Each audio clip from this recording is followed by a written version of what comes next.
So I'm sitting home sick. Sudafed is my only friend. And I think it damaged my ability to think. I think.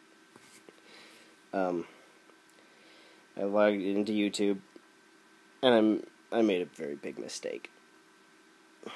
I listened to the first few minutes of the biggest first video I saw on the YouTube page. The video of Alex Jones arguing with that fish and chips swilling host. I forget his name. Piers Morgan or something, I think. And I hate myself for clicking on that video. Alex Jones really drives me crazy. So he comes in, guns a-blazing. You know, he's yelling up a storm, and he's got his little papers loaded with facts, I guess. Lord only knows where they're from. And he does the usual tirade that everybody's heard, blah, blah, blah, shooting me some tyrants and stuff like that. Great. Thank you, Alex Jones.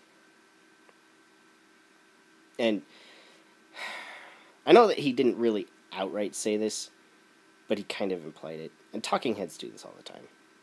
They're desperate for you to misunderstand things that they say that are true and irrelevant.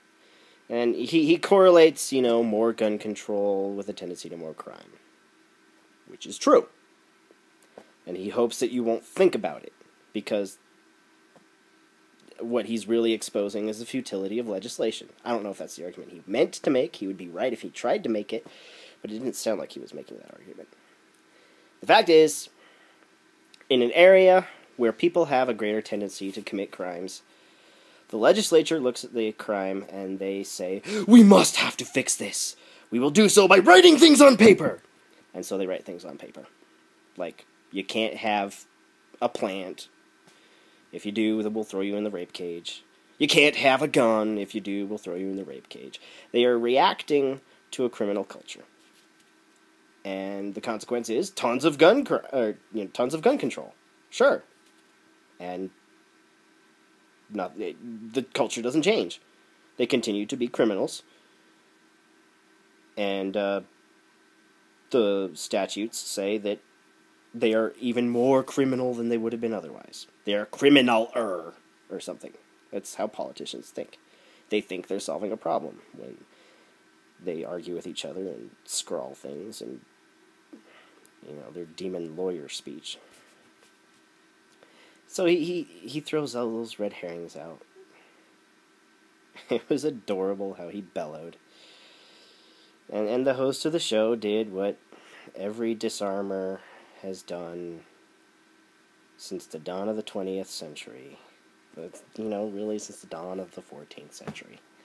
I've seen royal decrees from 14th century England talking about how swords can only ever be used for mischief, and, society's better off if you're just not allowed to have them.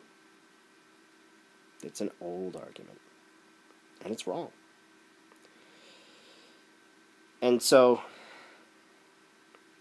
he pulls the usual game of, waiting for Alex to just kind of reach a break in his tirade.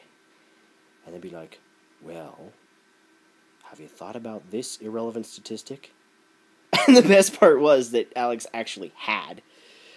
Alex Jones had previously, in that same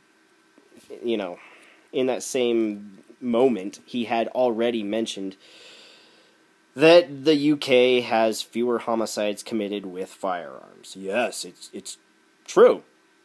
And in that same moment, Alex Jones did mention that having fewer homicides with a firearm was irrelevant, because according to his values, what mattered was that people were being harmed, not the manner in which they were being harmed. But of course, the host of the show just wanted to repeat that. But really, how many more firearm crimes happen in America? Thank you for that valuable contribution to society. Sir, I don't know where the state of human affairs would be without you. Yeah, fewer people get shot in the UK. You're not addressing the argument. But of course neither did Alex. He just yelled. And whined and complained about 1776. Great. And they'd love to do this. The disarmers, they want to paint a picture.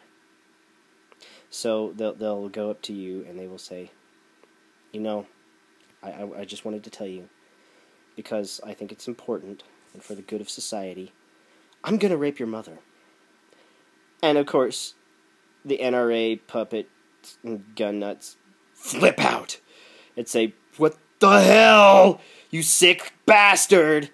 You're not going to touch my mother. I'm going to kick your ass right now. And they'd be like, I'm sorry, sir. Please don't raise your voice. I'm just trying to say, you know, for safety, for the good of society, I think it's better that this happens. And, you know, the conservative gun nut would be like, no! I'm going to cut your balls off right now! You're horrible and despicable! Get out of my country!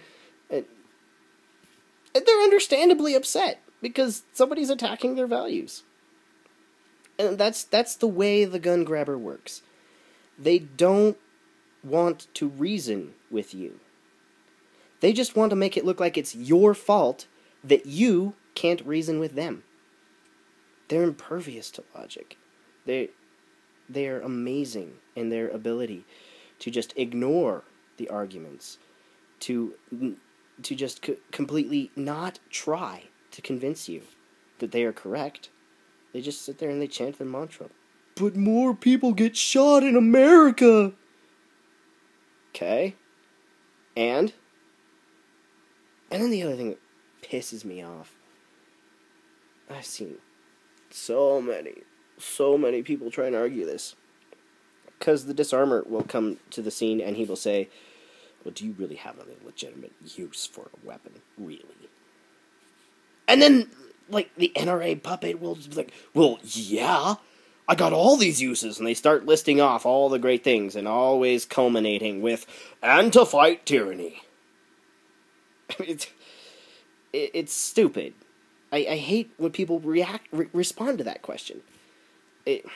If the legislature were to say, well, you know, there's a strong correlation between penises and rape. We really don't like rape, so I think it's time to ban penises. I'm not gonna go to Capitol Hill and testify before Congress of all the legitimate uses I have for a penis.